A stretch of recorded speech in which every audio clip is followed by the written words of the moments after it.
All right, how do we all do with big transitions in our lives?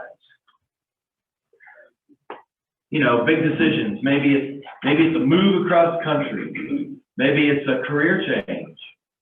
Maybe it's going to school or not, going back to school, leaving a job, selling your house, moving where your kids are, moving away from where your kids are. I mean, I think about all the different things. I think one of our biggest transitions was probably leaving the military. I'd already served over halfway towards retirement and started thinking about going to school. Hey, good morning. Come on in. Sorry, brother. We're talking about big transitions in your life. Hey, we're just glad you're here.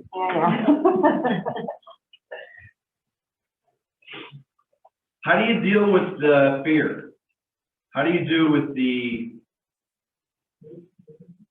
what looks like obstacles? Like, how are we going to know what to do when we get there?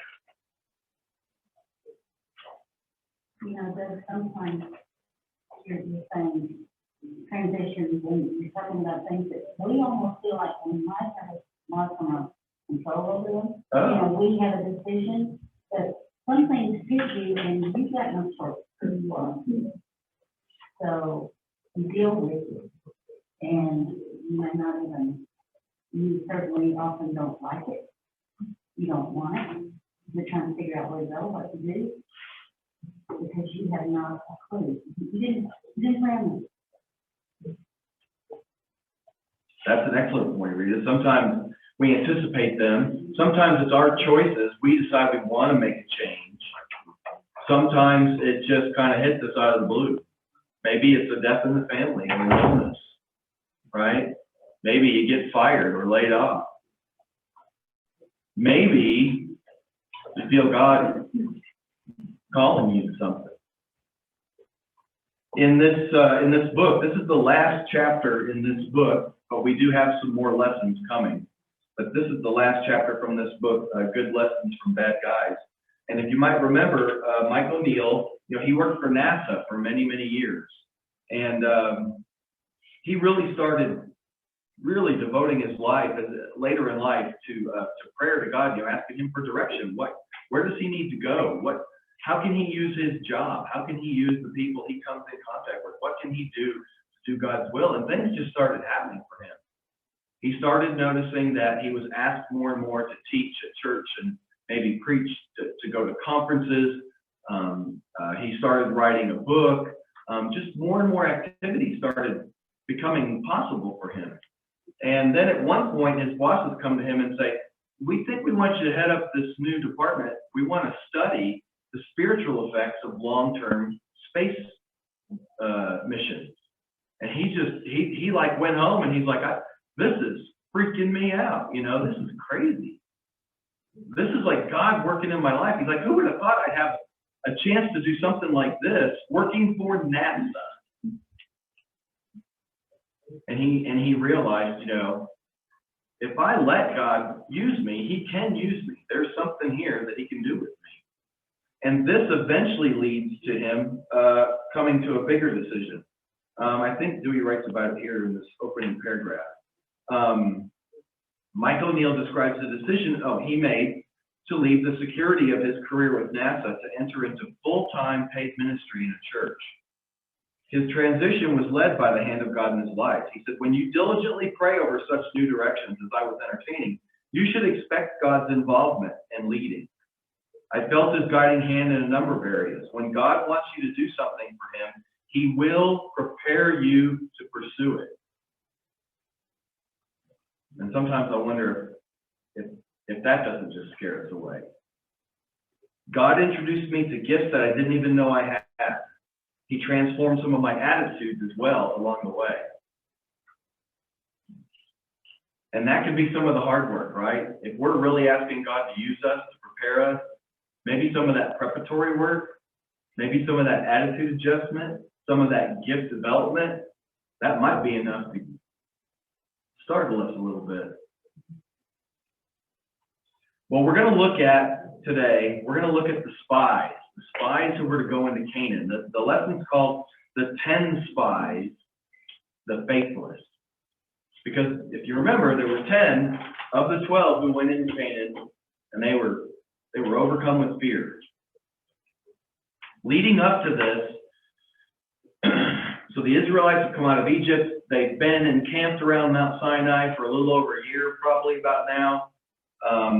Up to this point, it's now time. God's telling them it's time for you to head to the promised land. So they are now packing up the tabernacle, and they are taking the show on the road. And it's amazing to me that God chooses to do this at this time, because leading up to this, he's been dealing with them in a lot of complaining. In Numbers chapter 11, in verse 4, it reads, the foreign rabble with them began to crave other food, and the Israelites began wailing. So all they've been eating up to this point was like manna, right? And God had provided water for them.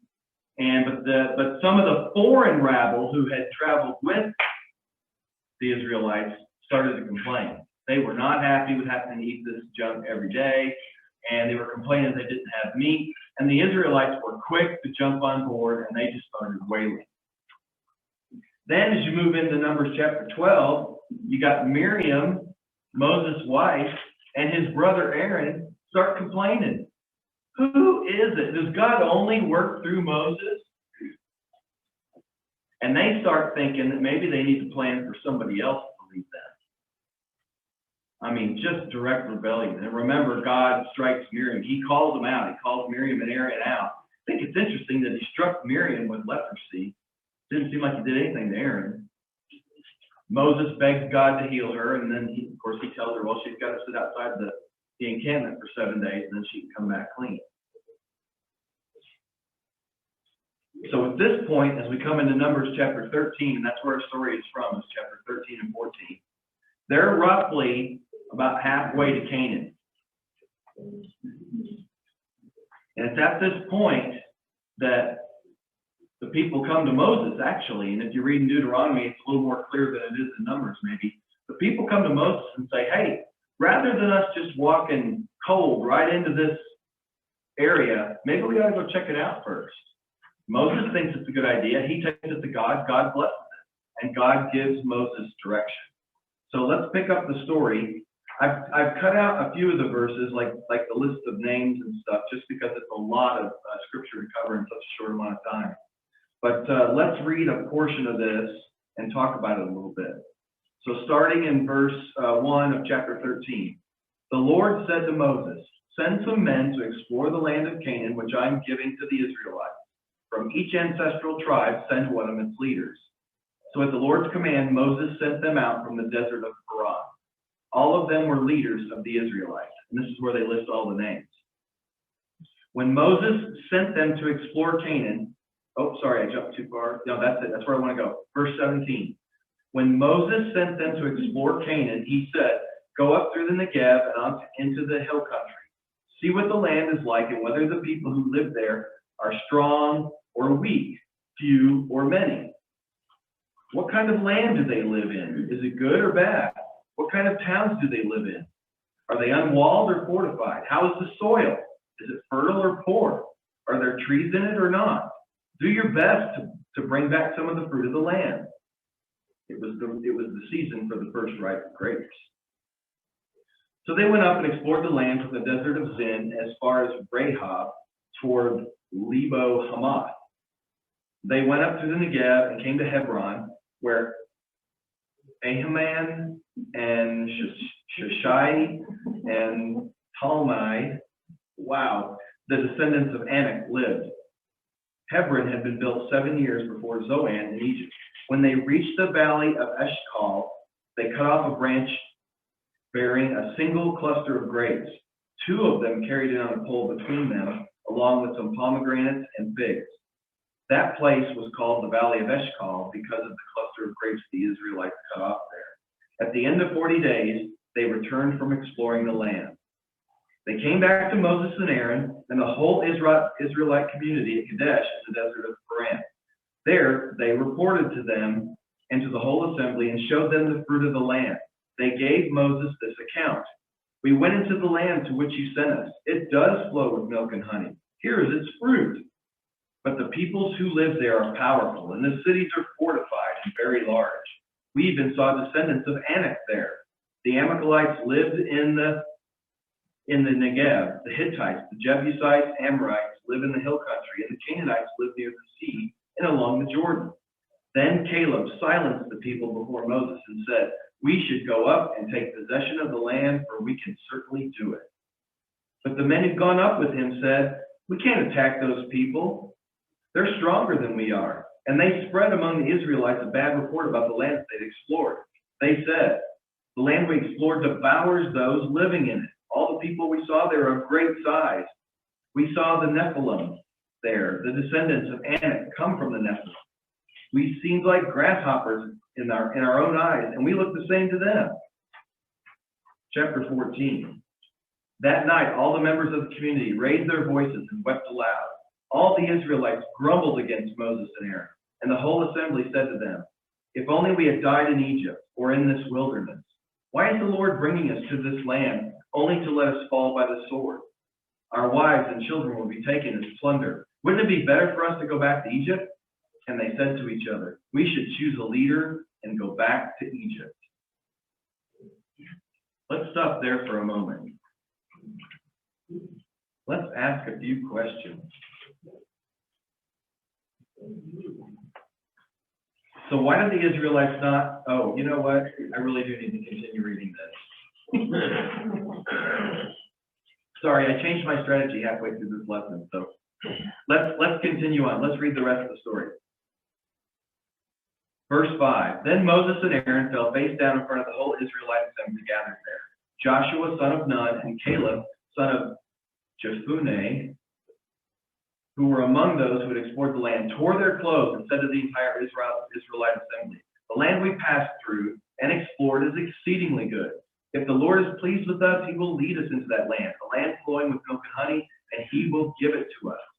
Only do not rebel against the Lord, and do not be afraid of the people of the land, because we will devour them.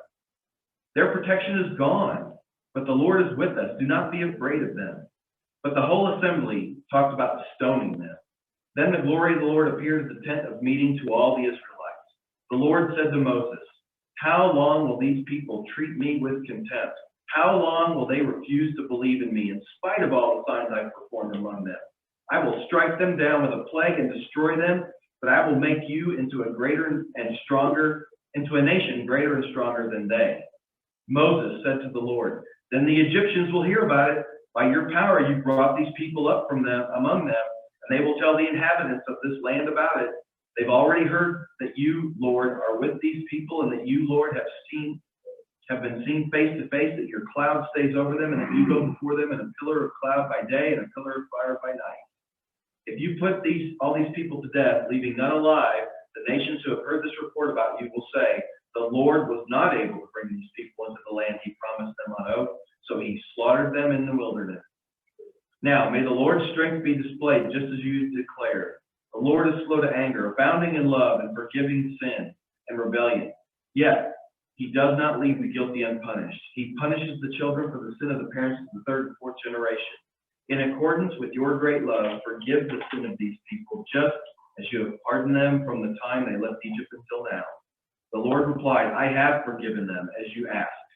Nevertheless, as surely as I live, and as surely as the glory of the Lord fills the whole earth, not one of those who saw my glory and the signs I performed in Egypt and in the wilderness, but who disobeyed me and tested me 10 times, not one of them will ever see the land I promised on oath to their ancestors. Not one who has treated me with contempt will ever see it. But because my servant Caleb has a different spirit and follows me wholeheartedly, I will bring him into the land he went into, and his descendants will inherit it. Since the Amalekites and the Canaanites are living in the valley, turn back tomorrow and set out toward the desert along the route to the Red Sea.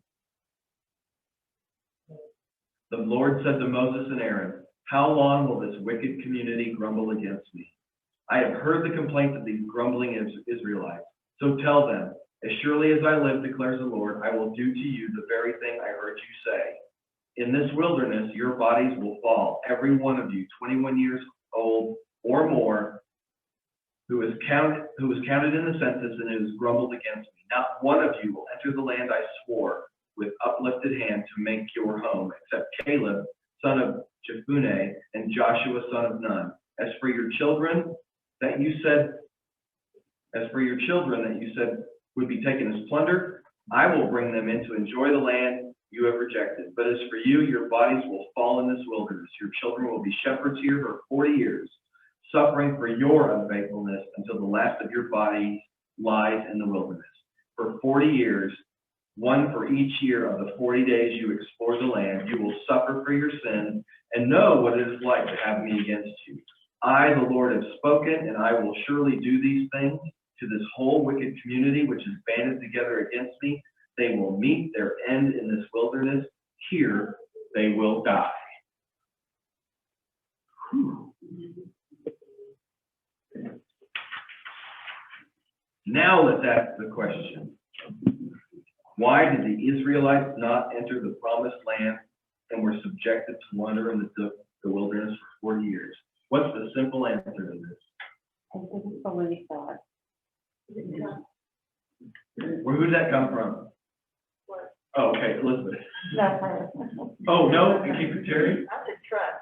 Trust And believe. and believe. They didn't believe, they didn't trust. They grumbled. They grumbled. Again. Again. And it's just amazing as you look at this story. It's just one grumbling after another, and they are so quick to join together. It's like with them, it's not even kindling in a fire. It's like lighter fluid. I mean, it just ignites and takes off through the people. It's so powerful. There's no different than the noise we hear around us every day. I mean, that's it. I listen to a leadership podcast. That's what he talks about. Two of them knew they could do it, and they refused to listen to him. And that's exactly what we do. Those other ones, all the noise that's created, that's where we tune in and we listen, we believe all that garbage. Instead of believing this. The same old story. All things are possible with him. He says we can do it, we can do it. That hasn't changed. This is the human element right here, and that part hasn't changed. That's why it's important we're careful who we listen to, who we believe. Did they have evidence that God was going to take care of them? Did they have? She walked with miracles, and I can't even imagine that. I mean, when you see it with your own eyes, and then still don't believe it. Yeah, I think I read the verse about that this morning. And they have the word in it. They had the promise, right? I mean, think of the history that they had. The promise to Abraham, that his descendants, this is them. It's literally being fulfilled through this group of people, this promise that they've heard about for hundreds of years. So they had the promise to Abraham. They knew about the birth of Isaac and how miraculous that was. They knew about Esau and Jacob, and they knew how Jacob had fled with all of his clans to Egypt during the great famine when Joseph was there, and took all of his people there when they were starving, and Joseph took care of them. They knew about all the suffering in Egypt, 400 years of suffering that they were rescued from. They saw those plagues. Those people in that group saw God working through the plagues and how he defeats the entire Egyptian army, just obliterates them.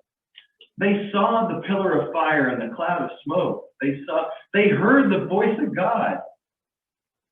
They had been kind of disciplined and forgiven multiple times for kind of screw-ups and for complaining, and I mean, all different kinds of things that had happened.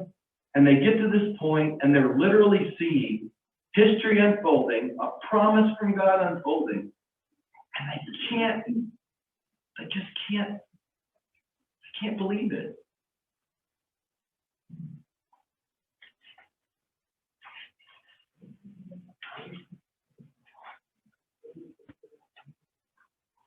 And it's not that they forgot. They're constantly reminded. Moses is always reminding them their purpose.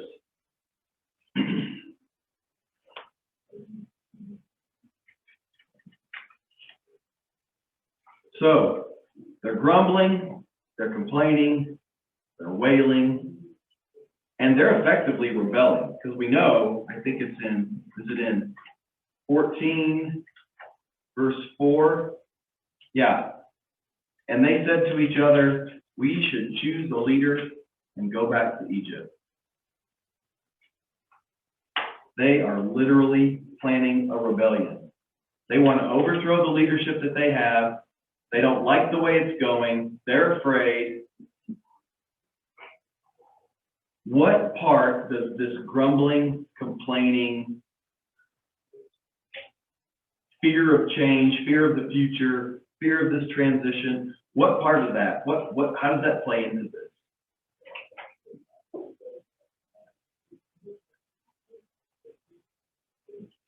Here's some views from the author, from Mike. I cut this section out. I like what he says here. He says, grumbling by its nature will make us aggravated inside. And it typically inflames the attitudes of others as well. Thus, a chronic complainer leads a stress-filled life. Grumblers ignore the good in any circumstance that contains some feature that they dislike. Grumblers are blamers. They ignore the overall context of a particular incident to assign blame to somebody other than themselves. They rarely share in the blame because they're good or right and others are bad or wrong. Church leaders resign because of complainers. Ministers can be let go because of a group of grumblers who are persistent. Congregations become divided because of murmuring. Good Christians are hurt by a grumbler's vicious accusations. Where grumblers run rampant, membership can dwindle because many Christians do not want to be a part of a destructive environment. Is that too strong? No?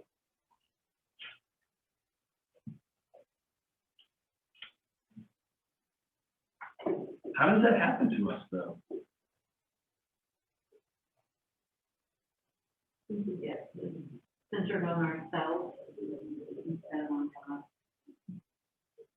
I'm not getting what I want. Because we all have different backgrounds, different upbringings, different ways we came to the church. And so there's really no way any two people can agree. We don't even agree on everything. And it's a matter of just, God and not the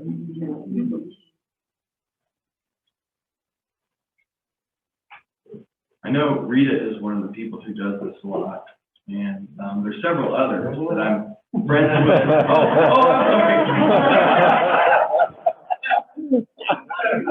With my next thought that's coming, Rita.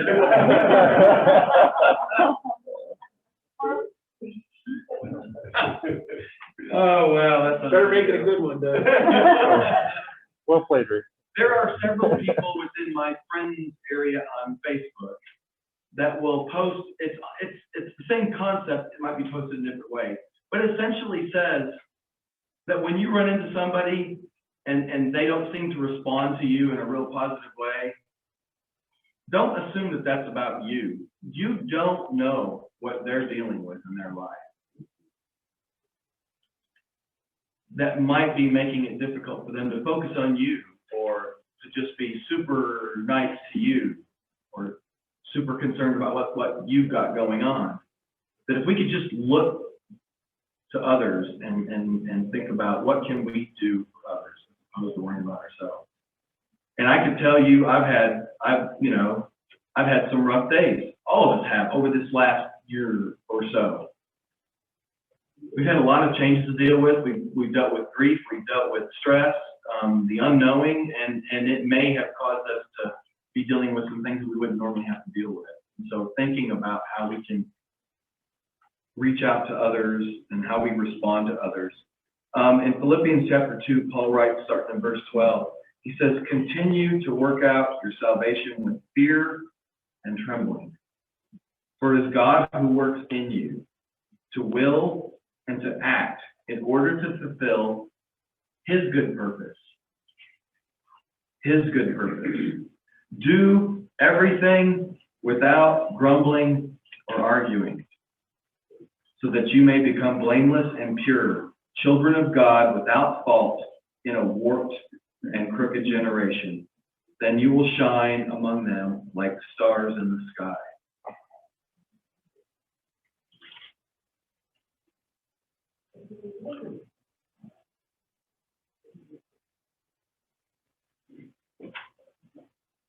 Paul knew how susceptible we were to get caught up in the grumbling, to get caught up in the things that aren't going our way. I can tell you, I am susceptible to get caught up in a pattern of complaining.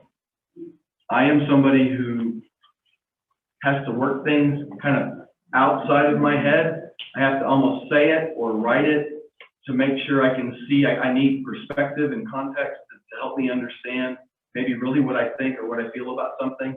And sometimes that causes me to say things that aren't necessarily positive or healthy for me to say out loud or for others to hear.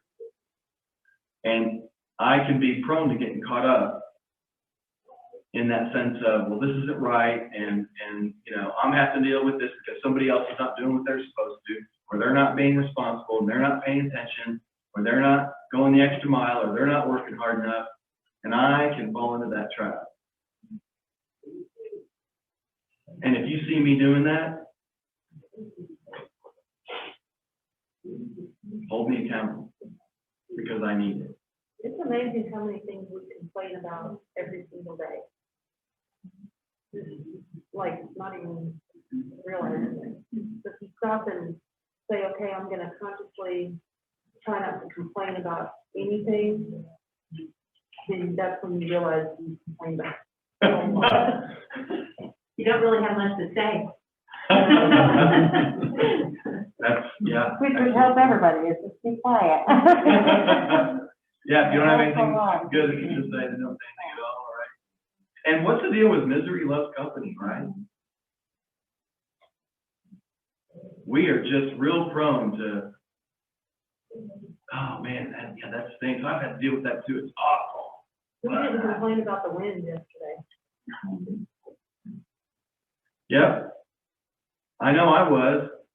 I was walking home from United yesterday morning with a couple of cinnamon rolls and apple fritters and a big old latte.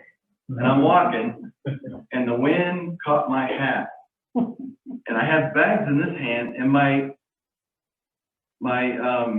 reflex was to reach up with my right hand, which had the coffee, with all that foamy milk. And I reached up, and I caught my hat and pulled it down, and then I went, oh, my coffee! And I looked around, and I pulled off my hat, and I'm like, whew, it missed me. And then as my neighbor was coming down the street and I waved, I looked, it was all over my shoulder, down my arm, down the side of my coat. And I walked in the door and I said, I told Teresa, it looked like a goose had flown over. And big white splotches all over my dark coat. I was complaining about the wind pretty firmly, rather than being thankful that I had a hot coffee, some sweet warm treats for breakfast, a beautiful woman waiting to share them with me, and a nice, comfortable, warm house that kept me out of the wind. It was all about, you know, the wind blowing off my hat, and I had hat head, and I had coffee all over me, and if there'd have been somebody nearby to complain about that with, I probably would have jumped right in. But I do think we need to be careful. I mean, we want to be thankful people. We don't want to complain. We don't want to grumble. But I'll tell you what, when it comes to God's mission and God's will for us, boy, we've really got to pay attention to that. It's one thing to complain about a sore toe or cold temperatures or whatever. But if we're afraid to move forward, if we're afraid to do things that we think God's calling us to do, now we're getting into a question of our faith, a question of rebellion, and that's a serious situation. Am I right? you know, that's just like Satan. This is not just complaining. This is saying, oh, you're God, well, I'd make a better God. No, I am, I think you don't know what you're doing. And I would be better than God is. You know, that's part of why when he gets all the laws. Idolatry is so high up there, because I am the ultimate idol. I want to be holy. I would like to be holy. And boy, that's not his responsibility. Oh, no, you are not God. I am.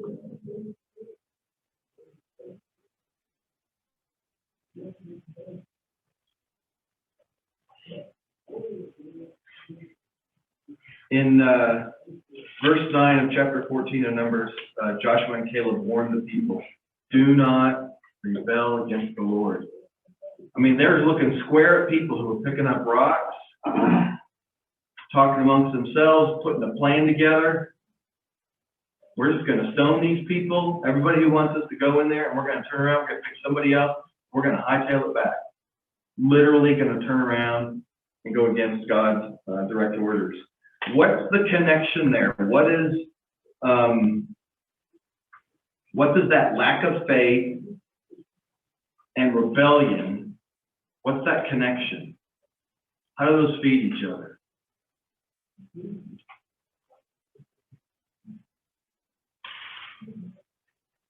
Just like Rita said, we want to be our own God. We want to be the ones in charge.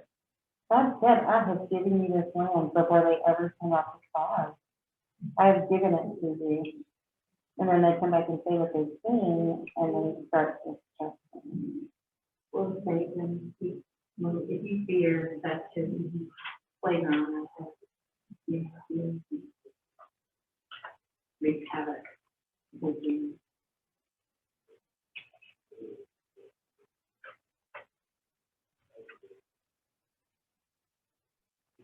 And they didn't want to do the work of going into the land.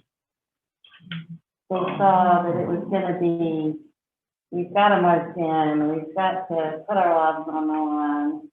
And they didn't see themselves being saved, they saw themselves being killed. And boy, that's important when you see that the work's going to be difficult. Or that the work is not, like, you can't see exactly what it is you're going to do. I'll tell you, that's a big issue for me. If I don't exactly know what it is I'm going to have to do, that's hard. I like to know ahead of time. Just tell me what you want me to do. I'm willing to do it, but I just need to see it. Show me a sample. Give me an example. Give me a list. It's interesting that in verse 23, it says, when they reached the valley of chapter 13, when they reached the valley of Eshcol, they cut off a branch bearing a single cluster of grapes. 2 of them carried it on a pole between them, along with some pomegranates and figs. How about this? The size of that grape cluster, that it took 2 people to carry it with a pole. Now, I don't know if that meant the grapes were that big, or the amount of grapes was so huge, one of the 2, right? Maybe both. But the size of the grape cluster, as soon as they saw it being marched in front of them, why didn't that generate huge feelings of thankfulness? This really is the land flowing of milk and honey. Look at the size of those grapes.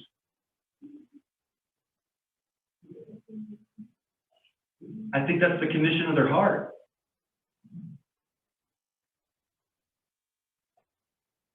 I wonder how many times God has tried to bless me, and I didn't see it as a blessing. I didn't see it as something to be thankful for. I saw it as something to fear, and I ran and hid.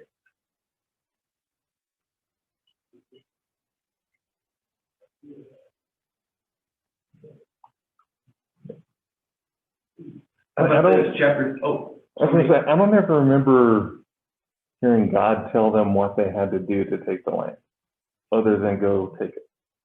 So, a lot of it's a fear of the unknown. And then they find out about all these people that are occupying this part of the land and that part of the land. And they assume a lot. But God just said, go take this land. I've given it to you. I mean, Yeah, they didn't know if they were gonna have to fight, if the inhabitants were just gonna flee and run, drop dead. They didn't know what they were gonna do. I mean, they didn't have to work hard for the city of Jericho. You know, I mean, yeah, it took some time, but they didn't have to work hard, you know, so. Yeah, There's a C.S. Lewis quote that says, "It would seem that our Lord finds our desires not too strong, but too weak. We are half-hearted creatures fooling about with dreams and facts and ambition when infinite joy is offered us. Like an ignorant child who wants to go on making mud pies in a slum because he cannot imagine what is meant by an offer of a holiday by the sea. We are far too easily pleased." wow. That gave me chill bumps.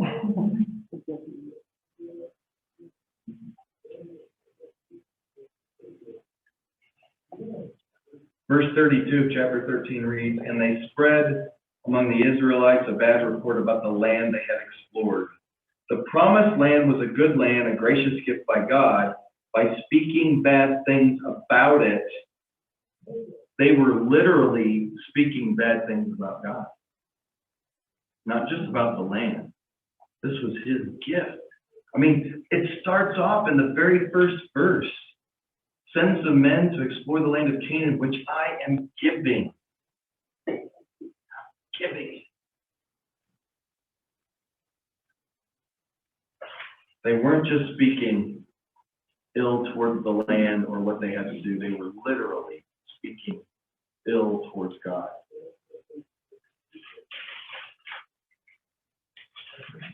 And it almost seems like the people who were grumbling, the ones who started off complaining early on, that the guys of the 10 spies, and they started describing them as giants, and we were like grasshoppers, and they saw us the same way, and you know, that they referenced the sons of Anak, you know, which they knew was a reference to the Nephilim, and it's almost like they said those words specifically because they knew the terror that would come from mentioning that.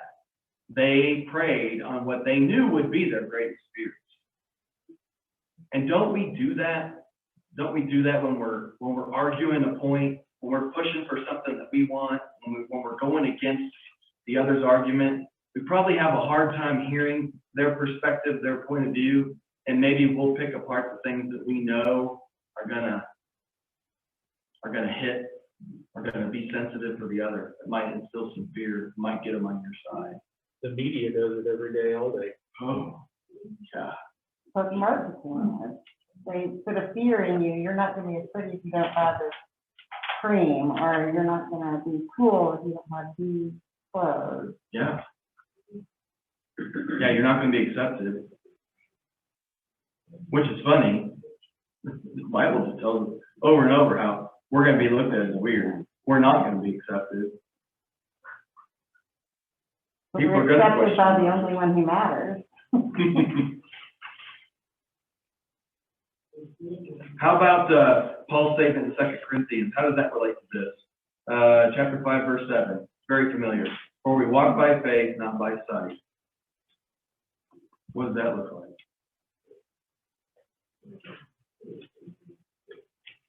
Can you think of some examples in your life where you had to do that?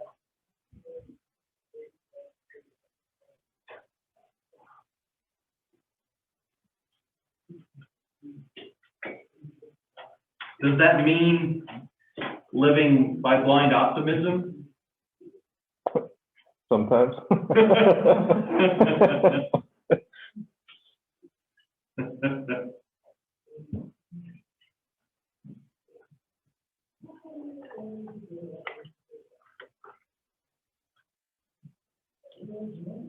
We just got a couple of minutes left. Think about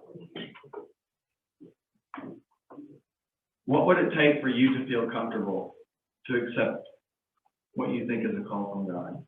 If you see something happening or an opportunity pop up, what is it that would get you to the point to where you could respond in faith?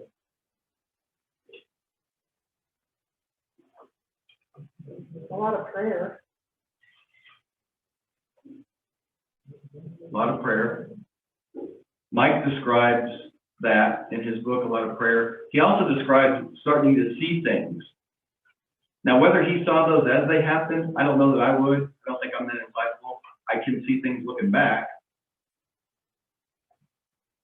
You do look for the markers, though. I don't know if they're signs as much as those markers. You know, when we were moving around, or we moved a lot, and we'd move, and the first place we realized there was a church, and we knew where we wanted to go to church, and what the church was like was first. And we could tell if we wanted to move to that place, because of the people who were there already. And so we looked for things that were markers of goodness where we were going. You were looking for Christ in that setting. Mhm. I freaked the soup out. I was sitting in an interview for one of those jobs one day, and they had a hard time filling it. And I didn't realize what I was getting into. It wasn't that. But I turned that sheet of paper around and had the coaching staff flipped on it. I slid it across the desk with that soup. I said, all I need to know is I want you to take a highlighter, those 15 names right there. I want to know how many of them are in church every Sunday. I said, I don't mean Christmas and Easter. I mean guys that live for the Lord. And he and that principal looked at me like a tree full of owls. You know, they're like, he's like, what does that matter? I said, because if those guys love the Lord, we're going to be all right. And we're going to be able to do the right thing for kids. I said, but those guys that's all about X's and O's and winning, it's never going to work. And we just need to be honest with each other today about that. You know, and they just couldn't believe it. But he took out that highlighter and went to work. You know, and he was right. And they told me the truth. There's about 12 of those guys that were. And we never had a problem. But it's that. And it's that belief of understanding that there's that common goal. And, I mean, you look at Caleb, what he said to him. You know, the first guy that opens his mouth, he comes from the bad stuff. He says, no, we can do it. He's already told us we can do it. And then he had to get up and say it again. Said, no, it's there. He's already given it to us. And we can take these people, you know, and they won't listen. And to me, all I never see is the coaching culture. There is a culture of grumbling. There's a negative culture there. And until that culture changes, they're always going to listen to the bad stuff. And that's why you have to go in your and how you do that. Walk of faith, you go every day, you find stuff, you just win this day. Yeah. You know, and that's what we had to focus on, win this day. And that's what made that business so much fun. And any of them in this room that dealt with kids, that's the magic of that business. You know, last group we ever coached, when they were seventh graders, and we got there, and those guys told us that you better get all you can get, because this bunch will never win. Well, we don't have the option. That's what I always tell our staff. We don't have the option to treat those kids like losers. They're ours, and we got to coach them like winners. Well, it turns out, when they're seniors, they won the whole thing. You know, and nobody said they could win. The other coach couldn't win anything. And everybody asked me about it later. So we didn't have a choice. I was never going to walk in and tell them you can't. We had to tell them we could. And that's what's going on here. These guys walk in and say, we can do it. Those people are like, no way. Right.